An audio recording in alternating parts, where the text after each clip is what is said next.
Corazón Guadalupano, el podcast de los Heraldos del Evangelio. Salve María, estimados amigos y seguidores del canal de los Heraldos del Evangelio México. Hoy día estamos con el programa sobre la Virgen del Carmen, cómo nació. Salve María, hermano José Antonio. Salve María a todos. Pues estamos en el mes de julio, ¿no? Es una fiesta de la Virgen muy importante, la Virgen del Carmen. Muchas ciudades, algunos países la tienen como patrona. Y pues esta advocación tiene una historia muy bonita, muy interesante, que esperamos que les agrade a todos, ¿no? ¿Verdad? Antes de más nada, hermano José Antonio, si le parece rezar un Ave María. Claro que Pero sí. antes de iniciar la Ave María, no se olviden de suscribirse al canal quienes no lo han hecho, no todavía, y activar las notificaciones para todos los programas que estamos sacando, ¿no? Si podemos iniciar entonces con Ave María. Entonces, en nombre del Padre, y del Hijo, y del Espíritu Santo. Amén. Dios te salve María, llena eres de gracia, el Señor es contigo. Bendita tú eres entre todas las mujeres y bendito es el fruto de tu vientre, Jesús. Santa María, Madre de Dios, ruega por nosotros pecadores, ahora y en la hora de nuestra muerte. Amén. Virgen del Carmen, ruega por nosotros. en nombre del Padre, del Hijo y del Espíritu Santo. Amén. Sabe que un tema es muy bonito, el tema nosotros vemos de la Virgen del Carmen, ¿no? Que están, sobre todo la gracia que hay, pero hay veces que no todos nuestros seguidores conocen toda la historia completa, cómo se dio, digamos, esa gracia, porque generalmente Dios actúa según alguna necesidad que pasa en el mundo, en fin, de todos los hijos de Él. Entonces, ¿cómo se fue dando, no sé, el origen, las gracias que hay? No sé si podríamos empezar por ahí. Sí, pues la advocación de la Virgen del Carmen es muy ligada con el escapulario. El escapulario del Carmen. Es como tenemos así, solo que en chiquitito. El escapulario es una parte del hábito religioso, ¿no? Y pues los carmelitas, su hábito es color café, todo café, y por encima de la túnica viene el escapulario, que es casi todas las órdenes religiosas, dominicos, sobre todo las órdenes monacales, las contemplativas, usan un escapulario de otro color, no es el del Carmen. Es como un hábito que se usa, es, ¿no? una pieza del hábito religioso. Pero, digamos, lo que se entiende más o menos, digamos, el origen y la historia, ellos no siempre usaron este color café, ¿no? Entonces, los carmelitas, el origen se pierde en los siglos, ¿no? Porque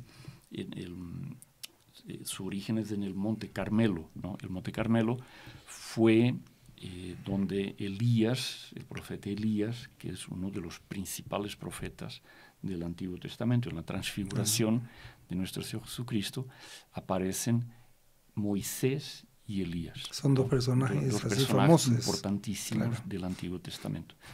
Y aparecen dos personajes porque hay...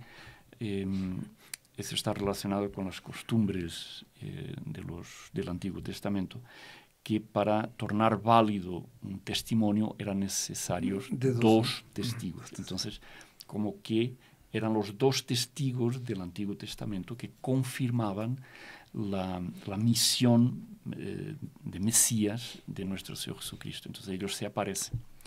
Elías, el profeta Elías, pues, es un profeta que no se conoce bien el origen.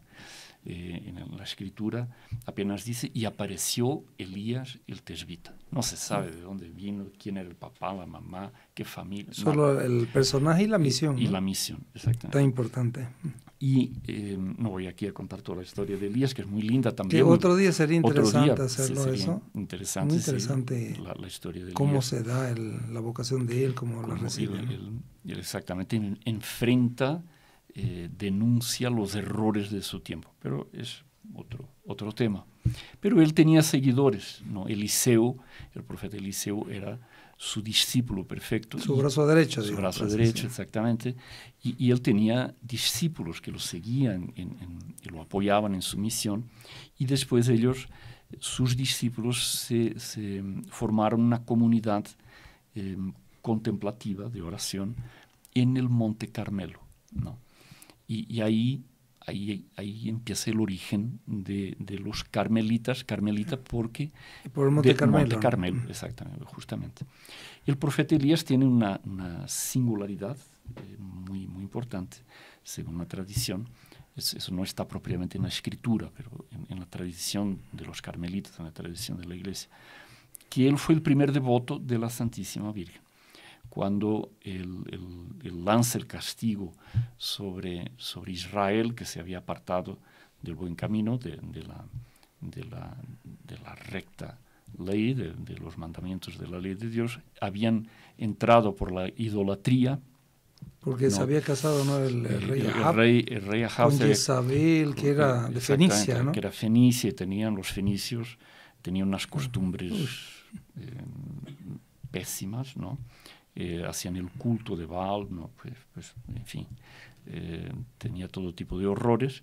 Uno de ellos, que ellos hacían sacrificios humanos, ¿no? Los papás ofrecían a Baal sus hijos, así chiquititos, recién nacidos, y los echaban en un horno, los sacrificaban al dios Baal. Era una de las barbaridades de esa religión. Bueno, pues los judíos se habían desviado de la ley de Dios, y entonces Elías lanza un castigo sobre Israel, y durante 3 años no cayó una gota de agua. Increíble, ¿no? Sobre el cielo. Se cerró el cielo, ¿no? Por la oración de Elías. Y después hay todo el hecho del enfrentamiento de Elías con los profetas de Baal, los falsos profetas de Baal, ¿no? Y después entonces el pueblo vuelve al buen camino, y entonces él dice al rey: vete corriendo a tu palacio porque va a llover. O sea, que va a llover. Después de tanto tiempo que no llueve. Y tal. Y entonces Elías sube al Monte Carmelo y le dice, a orar, ¿no? Y le dice a su siervo: vete hacia el mar y tal, y a ver si ves algo. Y él entonces lo manda 7 veces. Todas esas cosas en la Biblia son números simbólicos. San Agustín, ¿no? lo utiliza mucho los números, ¿no? Exactamente, él interpreta, le gustaba mucho a San Agustín interpretar esos números de la Biblia. Entonces él va una vez, no veo nada, otra vez, vete otra vez. Él sube al monte y tal, y mira hacia el mar, y nada, todo el cielo todo azul, todo limpio, así. Y así, a la 7ª, él ve una nubecita, dice, del tamaño de la palma de una mano, así en el horizonte. Como que perdida en el horizonte, ¿no? Sí, y entonces viene y le dice: veo una nubecita y tal, vete corriendo a avisar al rey que va a llover, es la señal. Todos los teólogos, los exegetas, interpretan esa nubecita como el símbolo de María, porque ella viene a anunciar la lluvia de gracias que representa el Salvador nuestro Señor Jesucristo, el diluvio de gracias que se derramó sobre el mundo con su nacimiento. Y esa nubecita es símbolo, es el anuncio del nacimiento de la Santísima Que también sería Virgen. como que una criatura que saldría de la tierra, pero que no tendría, claro. Sería limpia, ¿no? Exacto, limpia del pecado original. Y entonces Elías discernió también, seguramente por una revelación divina, en esa nubecita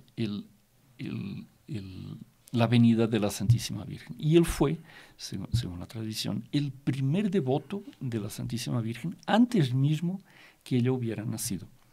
Y entonces, pues, esa tiene que haber sido una gracia muy profunda. Claro, porque si no la conocía, claro, si no la conocía, ¿cómo ser devota de ella, no? Una revelación, claro, de Dios, claro, que ya va anunciando el nacimiento de la Santísima Virgen. Entonces, los seguidores de Elías, pues, conservaron esa devoción, esa tradición. Y el Monte Carmelo, pues, estuvo desde la antigüedad, desde el Antiguo Testamento, muy ligado a comunidades contemplativas, de oración, ya en el Antiguo Testamento. Después de esas comunidades, con el cristianismo, se convirtieron y permanecieron ahí algún tiempo, quizás siglos, en el Monte Carmelo. Pero donde hay así una seguridad más firme de la existencia de una comunidad de religiosos ya en el Nuevo Testamento, es en el siglo XII, ¿no? 12, 13, en el tiempo de las cruzadas. Cuando empezaron las cruzadas, pues fueron muchos católicos, se fueron a vivir a Tierra Santa. Ya había ahí en Tierra Santa, como hay hasta hoy, comunidades cristianas, ¿no? de rito oriental, existen todavía hasta hoy. Y entonces, pues en el Monte Carmelo se formaron comunidades monásticas, de ermitaños que vivían ahí a semejanza de Elías. Tomaron a Elías como su patrono, su fundador, se inspiraron en el ejemplo de él, y ahí vivían en oración esos primeros carmelitas, ¿no?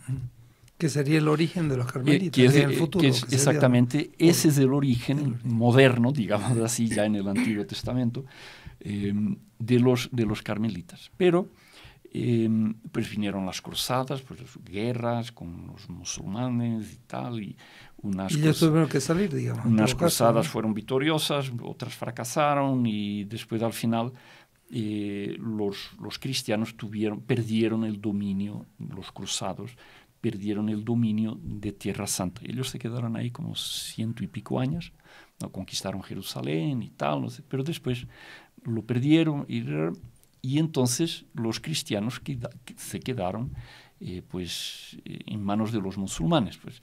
Y en aquel tiempo eso de respetar las otras religiones, pues no, hoy parece que tampoco.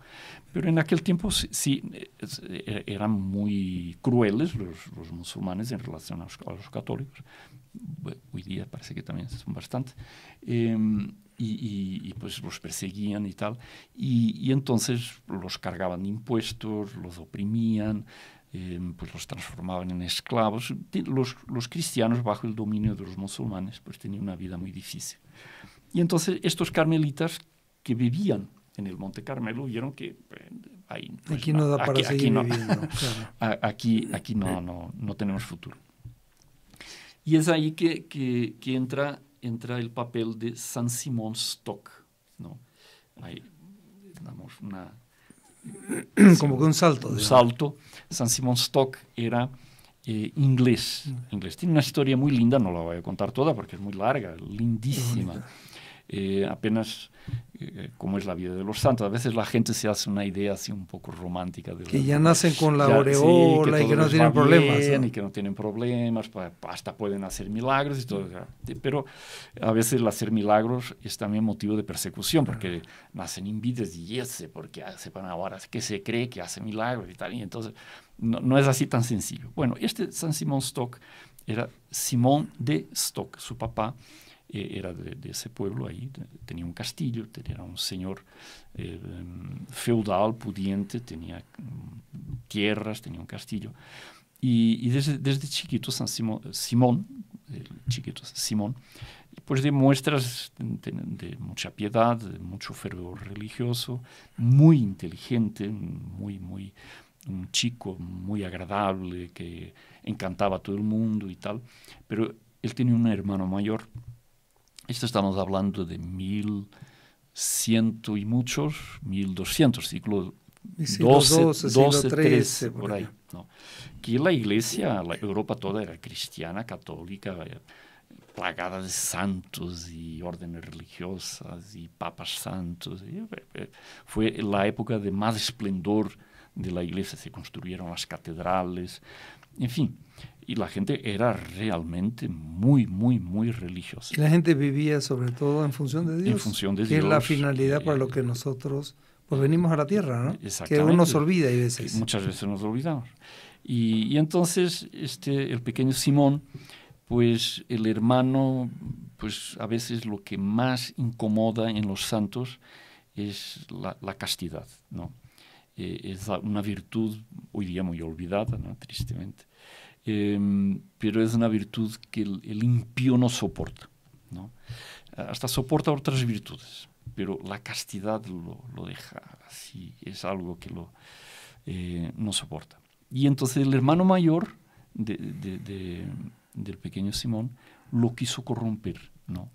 lo quiso iniciar en cosas que no eran buenas, y entonces él, pequeño Simón, para defender su castidad, él ya era muy devoto de la Virgen, huyó de casa y se fue a la foresta a vivir, así como era jovencito, no recuerdo bien qué edad tenía, así 12, 13, 14 años, muy joven, y se fue a la foresta, y pues aquí nadie me va a molestar. Y ahí vivió como 20 años, solo, ¿no? La Virgen se le aparecía muchísimas veces. Él solo se llevó ¿Cómo de la casa. Virgen lo recompensó entonces por la vida buena que llevaba, ¿no? Y lo protegía. Y lo protegía. Es una historia lindísima, parece cuento de hadas, ¿no? Pero claro, es real, ¿no? Vivir en el bosque. Y él vivía en el bosque, así en el hueco de un árbol, un árbol muy grande. Ahí tenía un hueco, como que una pequeña cueva, ¿no? Hecha en el tronco del árbol. Ahí vivía. Y así, en convivio con la Virgen, pues ahí vivió feliz 20 años. En determinado momento la Virgen le dice que, bueno, ya está muy bien, ahora tú tienes que ir a tal ciudad, tú estás en Inglaterra, y te vas a hacer sacerdote, quiero que te hagas sacerdote. La Virgen lo dirigía directamente. ¿Qué tal esa, no? Qué privilegio, ¿no? Era realmente muy querido, consentido de la Virgen. Y entonces él obedeció, como era inteligentísimo y todo ese tiempo en convivio con la Virgen, un hombre extraordinario. Y entonces fue y se hizo sacerdote, fue ordenado sacerdote y tal, hizo su carrera eclesiástica, ¿no? Y en determinado momento, como dicen aquí, para no hacer el cuento muy largo, en determinado momento la Virgen le dijo, quiero que entres a mi orden del Carmen, porque era esa orden del Carmen, de los carmelitas, no tiene un fundador, curiosamente. Todas las órdenes... Aunque, digamos, uno podría decir San Elías, pero no directamente. Él inspiró los carmelitas. Casi que es fundada por la Virgen. Por la Virgen, exactamente, porque ella habla muchas veces de mi orden, que esa orden era de ella. Y entonces ya habían venido algunos monjes por la situación en Tierra Santa, que estaba muy difícil. Dónde instalarse. Ya algunos habían migrado para Occidente. Y pues en Francia, Inglaterra ya se estaban estableciendo. Así, pero toda la gente a veces cuando aparece una cosa nueva, todo el mundo a veces se asusta. Y esos que vienen de afuera, ¿quiénes son? Porque uno tiene que estar escuchando al soplo del Espíritu Santo, lo que Dios quiera. Pero Y el Espíritu Santo siempre está inspirando cosas nuevas en la iglesia, ¿no? Y siempre cosas sorprendentes, ¿no? El Espíritu Santo no... pues es la tercera persona de la Santísima Trinidad. Él no sigue los criterios humanos, ¿no?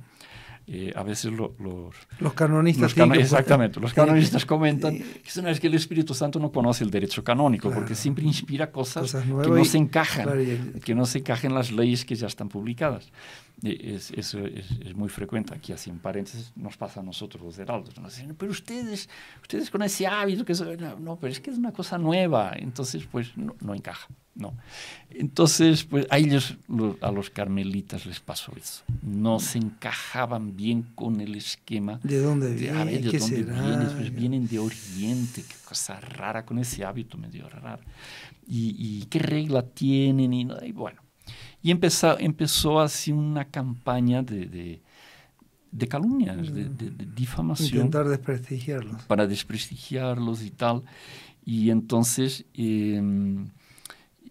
empezaron, imagínense, hermana, empezaron a pedir la supresión del orden, sin motivo ninguno. Así, no, porque son diferentes. No, eso no está de acuerdo con el concilio de no sé cuánto, el cuarto concilio de Letrán. Mentira. Sí, no tiene nada. Ellos tenían ya una regla dada por un patriarca de Jerusalén, y ellos ya tenían una regla y estaba todo en orden. Pero como era algo nuevo, inspirado por el Espíritu Santo, era la orden de la Virgen. Salía de las manos de la Virgen. El demonio, siempre que alguna obra nueva empieza y tal, y sobre todo cuando tiene mucha devoción a la Virgen, pues el demonio no se aguanta. Y ahí les pasó a ellos, los carmelitas, les pasó eso. Entonces pidieron empezaron a pedir la supresión de la orden, y en Roma, ¿no? Junto al Papa y todo, y con calumnias y todo, y era como que una teoría de la conspiración, pero sí era una conspiración contra los carmelitas. Es muy curiosa, a mí me llama mucha atención esta historia de los carmelitas. Cualquier coincidencia con alguna orden nueva que esté por ahí, cualquier semejanza es mera coincidencia, pero me llamó mucho la atención de eso, de esa campaña de calumnias contra los carmelitas. Y entonces, pues llegó un momento, el San Simón Stock, él ya había sido elegido superior de los carmelitas, y entonces él apeló al Papa y pidió ayuda del Papa, era el Papa Honorio III, y pidió ayuda del Papa y tal, y el Papa nombró 2 comisarios, parece chiste, ¿no? Nombró 2 comisarios, dos delegados pontificios, 2 personas nombradas por el Papa para ayudar la orden. Y los 2 se pusieron, conspiraron, ¿no? No es teoría de conspiración, nada que ver. Pero ellos se pusieron como común acuerdo con esos que promovían. La historia que he leído no dice quiénes exactamente hacían esa campaña contra la Orden del Carmen, pero se juntaron todos y siguieron pidiendo la supresión de la orden. Los que iban a ayudar. Los que iban a ayudar, ¿no? Los comisarios. Bueno. Pero, hermano José Antonio, vamos a tener que hacer una pequeña pausa. Pero estaba en el momento así. Y ahora vamos bueno. a entrar en ese tema. Sí. Y hacemos una pequeña pausa. No se olviden de suscribirse al canal quienes no lo hayan hecho. Y de aquí a poquito nos vemos. Interrumpimos la primera parte del podcast, que estábamos, en fin, comentando, ¿no? De que el Papa había colocado a dos comisarios para ayudar a la orden. Exactamente. Y, en fin, no sé qué y pasó. Se pasaron unieron al otro bando, y comenzaron a querer cerrar, digamos, en vez de ayudarlo. Pero, en fin, pidieron el cierre de la orden. Bueno, ahí es justamente, pues, cuando una obra es de Dios, pues no adelante, es tiempo perdido. Ya Gamaliel lo sabía, ¿no? Sí. Cuando se reunió el Sanedrín, y entonces, ¿qué hacer con los cristianos y tal? Y esa secta y esto y el otro, y decía, mucho cuidado de no oponerse a una obra de Dios. Si la obra es de Dios, no hay nada que hacer, va para adelante. Y si no es de Dios, se dispersa y todo termina. Y pues es así, los carmelitas, pues una obra de Dios.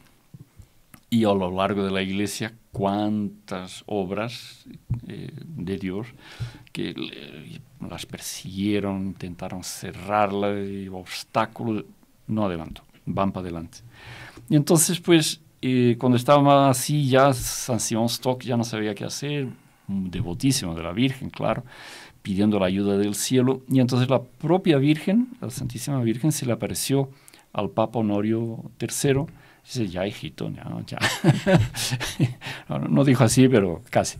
Sí. Y entonces le dijo, ya, tienes que aprobar la orden y ir para adelante, protegerla y todo. Y entonces el Papa después hizo el decreto, aprobó la orden, todo bien, etc. Y se calmaron, la situación se calmó por un tiempo. El demonio, dicen por ahí, que no duerme, no descansa, no saca vacaciones, nada. Y entonces, bueno, los carmelitas, estaba al mismo tiempo la situación difícil ahí en Tierra Santa. San Simón Stock se fue a Tierra Santa, ahí hicieron lo que ellos llaman los religiosos, un capítulo general, ¿no? Una asamblea general de la orden. Pues estaban discutiendo si se quedaban en Tierra Santa, si pues ahí era su origen, ¿no? Claro, entonces abandonar el origen es muy así, traumático. Exactamente, muy traumático, muy difícil y tal, y para un religioso pues no es fácil. Y un lugar muy bendecido, pues muy marcado por la presencia del profeta Elías. Y bueno, pero al final pues tuvieron que, ahí no tenían futuro. Y entonces decidieron por irse a Europa, ¿no? Abandonar Tierra Santa, porque era imposible vivir ahí. No sé si sería así tan complicado como Gaza hoy día, pero era una situación muy difícil.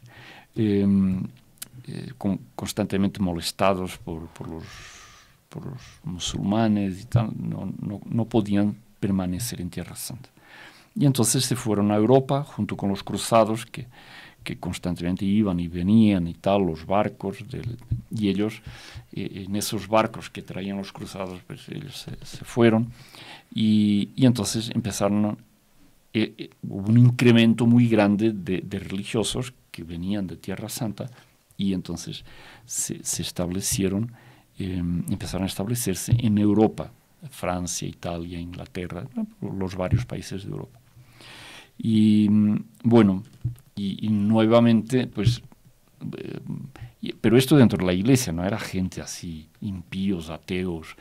En ese tiempo no había eso, ¿no? Ateo no, es un estoy a favor o estoy en contra. Sí, un invento de la modernidad. Antiguamente la gente tenía más buen senso y tal, pues no había esas cosas. Pero era gente, eran eclesiásticos los que movían estas campañas contra la Orden del Carmen. Y nuevamente el mismo llegando a decir, el mismo rollo y esa orden que no está de acuerdo con el concilio y tal, y que viene, qué cosa rara que vienen de Oriente. Pero unos pobres migrantes, imagínense, llegaron de Tierra Santa pues sin nada. No es como hoy día uno manda todo el equipaje. Tiene tarjeta bancaria, tiene cuenta bancaria.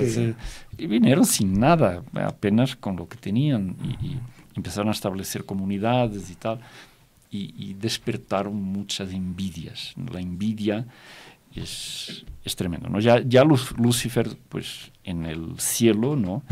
Él cayó por envidia, ¿no? Él quería ser Dios, ¿no? Es un pecado muy feo y muy perjudicial. Y entonces,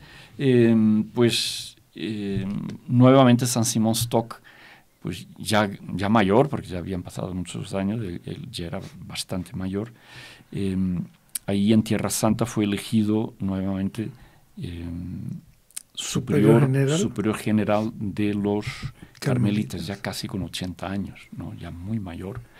Y en esa época no había los cuidados médicos de hoy día. Una persona para llegar a los 80 años, pues tenía que tener una salud muy fuerte, porque cualquier gripa, cualquier cosita, para la persona no había antibióticos, no había asistencia médica. Pero la Virgen lo cuidaba, ¿no? Exactamente. Él murió ya con más de 100 años. Y entonces, incluso él compuso una antífona, una música a la Virgen, que los carmelitas cantan mucho, nosotros los heraldos también la cantamos muchas veces, Flos Carmeli. Pero eso fue en un momento de aflicción, ¿no? Exacto, porque estaba esa campaña de calumnias contra ellos, y justamente nuevamente pidiendo al Papa que cerraran esa orden, que era muy rara. Y entonces él ¿la rezaba, compone o la canta? La compuso. Que nosotros la cantamos. La cantamos, Flos Carmeli, vitis florigera. Entonces, él rezaba y después compuso la música también. Aparece como en los antifonarios como el autor Simón Stock, ¿no? Y él compuso, ahí le pide a la Virgen, ¿no? Era una oración para pedir la protección de la Virgen, porque él ya no sabía qué hacer, ¿no? Humanamente está ya todo perdido y veía que no había solución. Y justamente los enemigos de él, los que movían las cosas, eran religiosos y eclesiásticos y todo, y él estaba de manos atadas, no sabía qué hacer. Entonces es ahí que la Virgen se le aparece de nuevo, llevando en manos el hábito del Carmen, ¿no? Que sería este color, el café, ¿no? Color café, ¿no? Porque antes túnica, tenían otro uniforme, digamos, otro hábito, ¿no? O algo parecido, ¿no? Creo que ya tenían ese hábito, y entonces le entrega el escapulario, ¿no? El escapulario, que es este paño. Escapulario, ¿no? Es como escápula, que algo que cuelga de los hombros. Exactamente, y que en el hábito del Carmen va hasta los pies, ¿no? Hoy día, después con el tiempo, se fue acortando, se fue... como que para participar de ese hábito. Exactamente. El escapulario tiene que ser de lana, ¿no? Porque el hábito es de lana, o tener lana, puede ser una mezcla, pero tiene que tener lana, tiene que ser de paño, ¿no? Y una parte para adelante y otra para atrás, sí, ¿no? Ese es el escapulario. Aunque sea chiquitito, es chiquitito, pero tiene que tener esa forma, una parte para adelante, otra para atrás. Después el Papa San Pío X, por la cuestión de la guerra, de la Primera Guerra Mundial, decía que los soldados tenían dificultad de usar el escapulario porque, en fin, las condiciones de las trincheras, fango, lluvia, todo, y entonces era difícil de lavar el escapulario y se rompía, etc. Entonces San Pío X permitió sustituirlo por una medalla que tiene de un lado el Sagrado Corazón de Jesús y del otro lado alguna advocación de la Virgen, ¿no? Pero eso es la cuestión de el privilegio del escapulario. Y entonces la Virgen se le aparece a San Simón Stock, le entrega el escapulario, ¿no? El hábito, que es esencialmente el hábito de la orden, y dice que recibe mi hábito, recibe mi escapulario. Ella se lo presenta como siendo su hábito, ¿no? Casi que son... su orden, ¿no? Y se lo presenta a San Simón Stock. Casi como que serían dos hábitos, ¿no? En el paraíso terrenal, Dios le da un hábito a Adán y Eva. Se lo dice que el primer sastre de la historia es Dios Padre, y ¿no? Por así decir, el segundo... Y la Virgen le pues, entrega otro hábito también, hace, ¿no? ese hábito a los carmelitas. Son dos entregas. Ella, según la tradición, pues la túnica de nuestro Señor fue hecha por la Santísima Virgen, una túnica, y está en la Escritura, inconsútil, o sea, no tenía costura. Ella fue tejida de no sé cómo ella lo hizo, pero tiene que tener mucho arte para eso. Algún ángel le debe de haber dicho cómo se hace una túnica así, pero no tenía costuras, era enterita, por eso echaron suertes, porque era muy valiosa. Claro. Cualquier túnica pues tiene costuras, ¿no? Por otro lado, claro. Son pedazos de paño que se cosen, ¿no? Y se juntan, así se hace cualquier traje. Pero tanto que dice que el costurero de la Virgen está en Madrid, ¿no? Hay unas monjas de las reales, ¿no? Las descalzas reales, sí. Que está ahí del costurero de la Virgen que utilizaba. y entonces ella le entrega a San Simón Stock su hábito, el hábito de ella, que es el escapulario del Carmen, se lo entrega y le hace la promesa de proteger a todos aquellos, a sus hijos carmelitas, protegerlos, a los que usen ese hábito, y salvarlos, los que mueran con el escapulario puesto, salvarlos, no permitir que se condenen. Quien muere con el escapulario tiene esa promesa de la Virgen de no ser condenado, de que el demonio no tenga poder sobre la persona, porque claro, la hora de la muerte, la persona puede llevar una vida muy santa y todo, pero la hora de la muerte es la hora decisiva. Hay que tener una gracia especial para ese momento, la gracia de la perseverancia final. Es el momento supremo de nuestra vida. Por eso, en el Ave María, uno reza en la segunda parte, ruega por nosotros pecadores, ahora y en la hora de nuestra muerte, porque es el momento decisivo. Entonces, porque el demonio sabe de que se juega su última cartada, ¿no? Y siempre en el momento de la muerte el demonio intenta llevar a la persona a la desesperación, ¿no? A perder la confianza en la protección divina, dudar de la misericordia de Dios, y eso puede pasar hasta con personas que llevan una vida buena y tal, pero ese momento es un momento terrible. Entonces la Virgen, justamente ella nos da esa garantía, los que mueran con el escapulario de ella, de la Virgen, no se condenarán, serán salvos de las llamas eternas. Bueno, San Simón Stock recibió el escapulario, pues imagínese lo contento que se quedó con la aparición de la Virgen y esa promesa y todo, y entonces empezó a divulgar el hecho, que la Virgen le había hecho esa promesa, y a divulgar también esa devoción, que la gente use también el escapulario. Y el escapulario empezó a hacer milagros uno tras otro. Y fueron esos milagros que el escapulario empezó, la Virgen, ¿no?, que hacía los milagros a través del escapulario, fue a través de esos hechos extraordinarios, miraculosos, que la campaña de calumnias que se estaba moviendo para cerrar la Orden del Carmen, pues los enemigos de los carmelitas, claro, a ver, si hace milagro en un sentido, de repente también hace milagro en otro sentido y nos viene un castigo encima. Y según aquí cuenta la historia, algunos de esos enemigos de la Orden del Carmen tuvieron un fin trágico, fueron castigados por Dios por haber hecho, aquí la historia que consulté no dice cómo fue, qué pasó, el hecho concreto, pero hubo algunos que fueron castigados por haber calumniado y haber movido una campaña de intrigas y calumnias y cosas contra los carmelitas. Bueno, pues a partir de ese momento... Pero, por ejemplo, ¿cómo fue la intervención de la Virgen y cómo se dio? Porque, claro, él rezó la oración, Flojos Carmeli y todo lo que cantamos, pero... La Virgen se le apareció. Se le apareció. Pero ¿cómo fue que todo se fue desmontando, toda esa campaña, para después terminar en la aprobación, digamos, del escapulario, que se ha aprobado por Roma? Después, con los milagros que hubo y empezó a divulgarse mucho, y que el escapulario hacía milagros, fue una cosa así muy, muy natural, pero muy rápida, muy, muy sorprendente.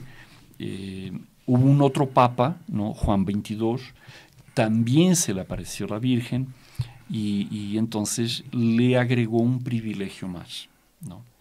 Pues ya fue prácticamente, evidente, al Papa, pero fue directamente la Virgen que fue llevando, o sea, adelante toda esta... Una orden que fue así impulsionada directamente por la Virgen, no es así que el fundador tuvo una inspiración. No, aquí fue la Virgen que interfirió, que intervino directamente. Yo quiero hacer esto, yo quiero y punto. Quiero y vamos para adelante, y entonces se aparece un papa, se aparece a otro, hace milagros y tal, y se fueron bonito abriendo. Tener esa confianza en la Virgen, ¿no? Porque no hay situación difícil que ella no nos pueda ayudar, ¿no? Exactamente. Cuando una obra es de Dios, pues pueden ponerle obstáculos, tiempo perdido para ellos, ¿no? Para la orden, pues ocasión de gracias, rezar más, tener más confianza en la Virgen, ciertos que va para adelante. Entonces el Papa Juan XXII, él agregó un otro privilegio que fue también, él confirmó los privilegios del Carmen, del Carmelo, del escapulario, y agregó uno más, que es el llamado privilegio sabatino de sábado. Entonces, que la persona que muera con el escapulario, la Virgen lo saca del purgatorio en el sábado siguiente. Pues si uno le toca un viernes, pues ya solo horas le quedan, ¿no? Solo, porque en la eternidad el tiempo no es como el nuestro. Pero en fin, la Virgen lo saca rápidamente en el sábado siguiente, lo saca del purgatorio. Hoy día se habla poco del purgatorio, porque se habla poco del pecado, pero así resumidamente, así muy, muy rápidamente, el purgatorio es para purificar la persona de las faltas cometidas en vida, y para que la persona pague la deuda que se queda por el pecado. Claro, porque el sacerdote perdona la condenación eterna. Cuando el sacerdote da la absolución, Dios, nuestro Señor Jesucristo, perdona el pecado y perdona la pena eterna. Por el pecado mortal, la persona se condena al infierno, ¿no? Pero el daño que causó. Pero en la confesión, nuestro Señor le perdona la pena eterna, le perdona el infierno. Y la persona entonces regresa al estado de gracia, que es un milagro milagro más grande que resucitar muertos, Claro. porque es retomar la vida sobrenatural en el alma. La Santísima Trinidad regresa al alma de la persona recupera el estado de gracia. Pero, aquí está la cuestión, que mucha gente olvida, es que se queda una deuda con Dios, porque uno al pecar, uno le roba gloria a Dios. Entonces Dios en la confesión nos perdona la pena eterna, pero no nos perdona esa deuda temporal, ¿no? Esa deuda que se queda por el pecado, ¿no? Y aquí entra el escapulario, es, digamos, un buen negocio. Un sacramental, ¿no? Esa promesa de la Virgen justamente es un perdón de la deuda del pecado. Esto, para entenderlo bien, imagínense que alguien roba un banco o roba a una otra persona y le quita algo, dinero, o entra en la casa, le roba las joyas, ¿no? Y después el ladrón se arrepiente y entonces, pues, no, he hecho una locura, puede ser que me vaya a la cárcel, voy a comprometer toda mi familia, mejor pedir perdón y resolver este asunto. Entonces va a hablar con el dueño de las joyas o la dueña de las joyas. Mira, que fue un mal momento y tal, y a ver si me perdonas. La persona es buena y tiene buen corazón y dice, sí, te perdono. No te voy a denunciar, no te voy a llevar a la cárcel, pero regrésame lo que me has robado, ¿no? Si no, pues... Claro. Entonces, si el ladrón se gastó todo, no tiene cómo devolver, regresar aquello que robó. Eso nos pasa con Dios, ¿no? Le robamos la gloria que Él tiene derecho, Él nos perdona, pero se queda esa deuda, hay que pagarla. La pagamos en esta vida con buenas obras, ¿no? Como la persona que roba y se gasta el dinero, pues tiene que trabajar para devolver el dinero, ¿no? Para devolver el objeto robado. Si no, eso incluso en la confesión, el pecado de robo no es perdonado si la persona no devuelve lo robado, ¿no? Robé, bien, tienes que devolver lo robado al propietario. Hay que devolver lo robado a Dios, ¿no? Entonces, en el purgatorio se paga esa deuda que se queda con el pecado. Mucha gente ni lo considera. No, yo peco y me confieso y ya. Una persinada antes de morir y ya, ¿no? No sé. Sí, pero a ver la deuda que tienes del otro lado. A ver. Mal negocio, porque después tienes, como en Fátima, esa Lucía que le pregunta a la Virgen de una amiga que se había muerto. Era una jovencita de ahí de 18 años. 18 años, de ahí de Aljustrel, era vecina de ella. Amelia se llamaba. Imagínense, Amelia. Una jovencita de 18 años en 1917, pues en un pueblito perdido en medio de una sierra, pues toda la gente era, no digo que fueran todos santos, pero muy inocentes, muy sanos, no había las cosas de hoy día, pues, ni droga, ni nada de esas cosas, ni tabaco, ni llegaba ahí. Un pueblito de así, ni carretera tendría casi para llegar, eran caminitos. Nuestra Señora le dice a Lucía, sí, se salvó, pero se va a quedar en el purgatorio hasta el final del mundo. Imagínense. ¿Cuánto tiempo será? No sabemos. Es la deuda que esa persona tenía, ¿no? Esa deuda. Entonces, el escapulario... Pero es un buen negocio poder recibirlo, porque la primera vez tiene que ser impuesto por un sacerdote, entonces pero poder recibirlo, qué gracia, ¿no? Es la protección gracia de la Virgen en vida, porque el escapulario es justamente un signo, un símbolo de unión con la Santísima Virgen. No es no lo podemos usar así como si fuera un amuleto, digamos. Un amuleto, un fetiche. No tiene sentido. No tiene sentido. Es un símbolo de la unión nuestra con la Virgen. Claro. Incluso cuando la persona recibe el escapulario, el sacerdote le da, no es una penitencia, pero da una obligación. Normalmente una obligación así fácil, reza 3 Ave Marías todos los días, ¿no? Es justamente, o en el rosario incluir esa intención, digamos, claro. Justamente es digamos, esa obligación de vincularse, de tener una unión especial con la Santísima Virgen.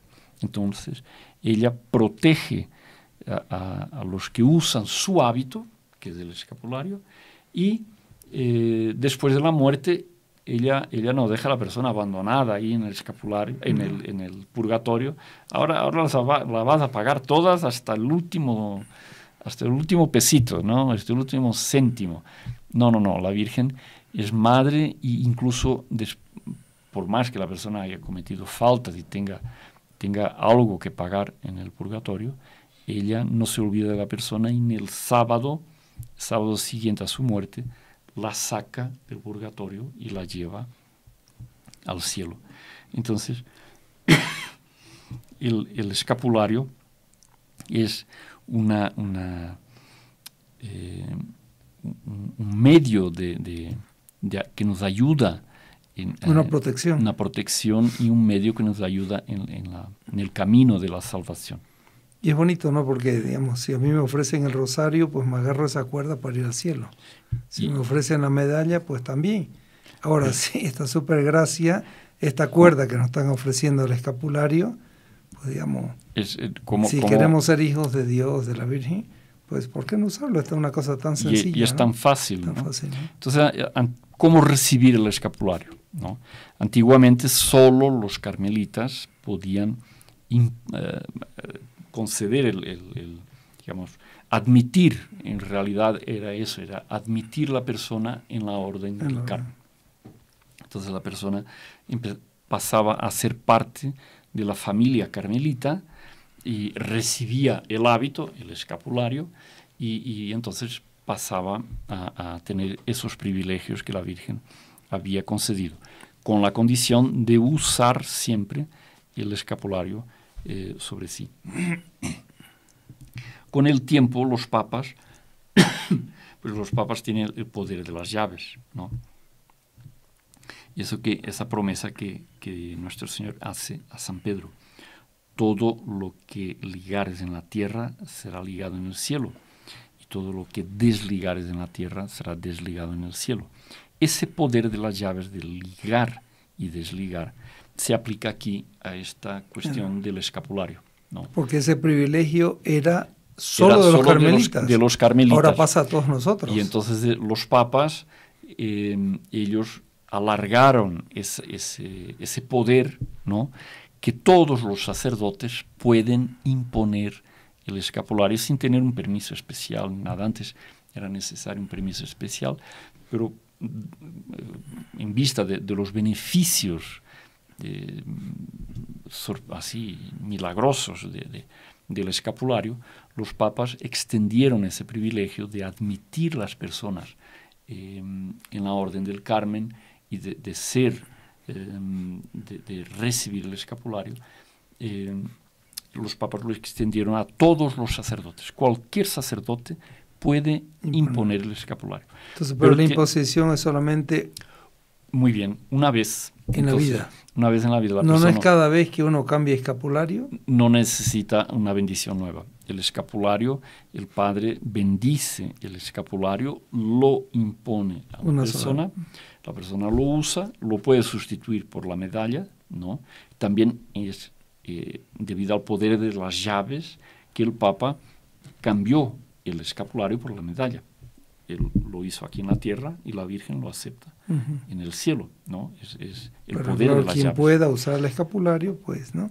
Pues quien pueda usarlo, chiquitito, hay unos muy bonitos. Y sabe que hay una bordados. cosa muy interesante que uno, digamos, con el tiempo escucha y te lo impusiste el escapulario y dice, sí. ¿Y dónde los tiene? Se me soltó. Entonces uno una vez cómprese 5. Y lo tiene claro, guardadito. Ya lo tiene guardadito. Y cuando pasa algo, y los bendice todos, ya, digamos, si quiere. Y se va uno, se pone el siguiente y listo, ya no precisa imposición. Ya no necesita una bendición, ¿no? Entonces la persona, muy bien observado, es bueno tener varios. Cuando uno se rompe o ya está gastado, no está adecuado, la persona lo cambia y listo. Pero tiene que haber un sacerdote que le imponga la primera vez con la oración propia que está en el ritual de la imposición del escapulario. Son privilegios que la Virgen, medios para facilitarnos la salvación, que la Virgen pone a nuestro alcance, y que pues si tenemos esa tan posibilidad tan sencilla, ¿por qué no usarlo? San Simón Stock, uno de los grandes milagros que la Virgen hizo con el escapulario y con San Simón Stock, fue justamente el crecimiento vertiginoso de la Orden del Carmen, ¿no? Estamos hablando de hace más o menos 800 años, ¿no? Entonces, la orden, con los milagros del escapulario, la orden fue creciendo, la gente se quería apuntar a la orden, quería entrar como monje a la orden y como miembro, y entonces la orden fue creciendo rápidamente, y San Simón Stock quiso, ya muy mayor, con más de 90 años, quiso visitar las casas de la orden, empezó a hacer visitas, y se fueron multiplicando las casas, y mire que los datos son realmente así sorprendentes. Hasta voy a leer aquí, a ver si encuentro el dato. Claro, como la orden fue creciendo, ¿no? Porque ahí ya estaba con toda la protección de la Iglesia de Roma, y pues eso va poco a poco desarrollándose, ¿no? Y todos los países querían, ¿no? Entonces él decía que tenía, en tiempos, poco después de la muerte de San Simón Stock, la orden se fue multiplicando tanto, y al final del siglo XIII, por tanto 1200... 100 años, 150 años. La orden ya tenía cerca de 7.500 miembros, sacerdotes. No, hermano. ¿Conventos? Conventos. 7.500 conventos en Europa. Una cosa y cada convento, aquí, claro, cada convento tendría una cantidad mínima de 180.000 miembros. Qué bárbaro. 180.000 miembros. No es poca cosa. No es poca cosa, ¿no? Hoy día ninguna orden tiene. Y cuando tiene 1.000 miembros ya es grande, ¿no? Pero se multiplicó, pero de una forma realmente sorprendente, porque era justamente la orden de la Virgen, la orden de su predilección. Hay así rápidamente, hay una ligación muy grande del Carmen con los heraldos, ¿no? Porque tanto Monseñor Juan cuanto el doctor Plinio fueron miembros de la Orden Tercera, del Carmen. Monseñor Juan, ahí en San Paulo, él ingresó como en la Orden Tercera del Carmen, en el monasterio del Carmen, que ahí existe hasta hoy, ahí en San Paulo, y los primeros miembros de los heraldos, así en los pre-heraldos, en la prehistoria de los heraldos, eran miembros de la Orden Tercera del Carmen, ¿no? Y durante muchos años ellos participaban y tal. Después, en determinado momento, Monseñor Juan, pues fue surgiendo la vida de los fundadores, es así llena de el Espíritu Santo le va indicando. No, va indicando, pero no así de forma clara. Entonces la persona va para un lado, va para otro, da mucha vuelta, y a veces tarda un poquito en discernir claramente cuál es lo que Dios quiere de la persona. Entonces, cuando una fundación no surge así, ya con los estatutos hechos y ya todo, no, un camino a veces... Dios le indica un camino, pero no sabe cómo llegar hasta el... A veces parece meta, ¿no? que es para la derecha, al final es para la izquierda, es lleno de vueltas. Y entonces Monseñor Juan, él, cuando nació en él la idea de constituir una primera comunidad religiosa, pues él se consagró a la Virgen como esclavo de amor, ¿no? Y la idea de vida comunitaria nace de esa consagración, ¿no? Uno se consagra, pero después uno tiene que vivir esa consagración. Y entonces ellos se pusieron el problema. Bueno, ¿por qué no hacemos una comunidad para vivir, poner en práctica esa consagración como esclavo a la Santísima Virgen? Claro, si es esclavo, pues no tiene propiedad, no tiene bienes. Somos administradores. Somos, exactamente. Hay que entregarse totalmente, entonces hacer una promesa, un voto de castidad, vivir en obediencia, tiene que tener un superior porque somos esclavos. Entonces uno se consagra como esclavo a la Santísima Virgen, pero tiene que haber un representante aquí en la tierra. Y así fue naciendo la idea de una institución religiosa, de una comunidad. Y cuando se habla de una vida comunitaria, pues se habla también de un hábito. ¡Ay, qué hábito vamos a usar! Pues la primera idea fue el hábito del Carmen, pues ya eran terciarios, claro. Ya eran terciarios carmelitas. Ellos, los terciarios, usan el hábito en las ceremonias religiosas en la iglesia y ya, ¿no? Ahí termina, ¿no? En casa el terciario no anda de hábito, claro. No anda ni en el trabajo. Entonces, pero ellos, Monseñor Juan y los primeros compañeros, dicen, no, vamos a vivir vida comunitaria con hábito carmelita. Entonces, el primer hábito de los heraldos, en la prehistoria de los heraldos del Evangelio, fue justamente el hábito carmelita, ¿no? Ahí ellos vieron que no, pero está faltando algo, ¿no? Y ahí entonces fue que fueron haciendo... el primer hábito era como lo de los carmelitas, todo color café, ¿no? Con cinturón de cuero, y igualito a los carmelitas. Entonces después le fueron agregando cosas, ¿no? Pero es que está faltando algo, si nosotros somos esclavos, tenemos que llevar la cadena de la esclavitud.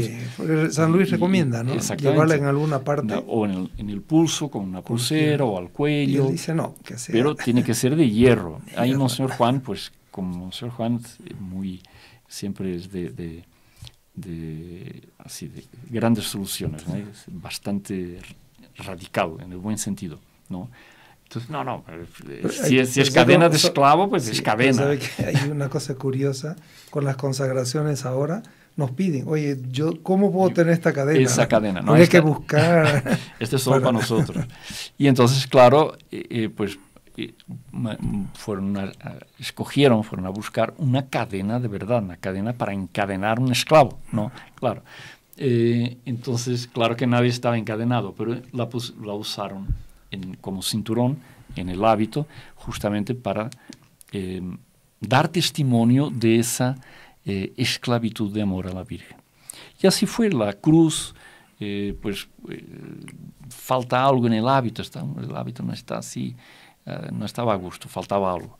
Entonces, para recordar el espíritu de cruzada, de combatir el buen combate por la Iglesia. Como dice San Pablo. Espiritual, claro. Y así por delante se fueron agregando cosas al hábito del Carmen.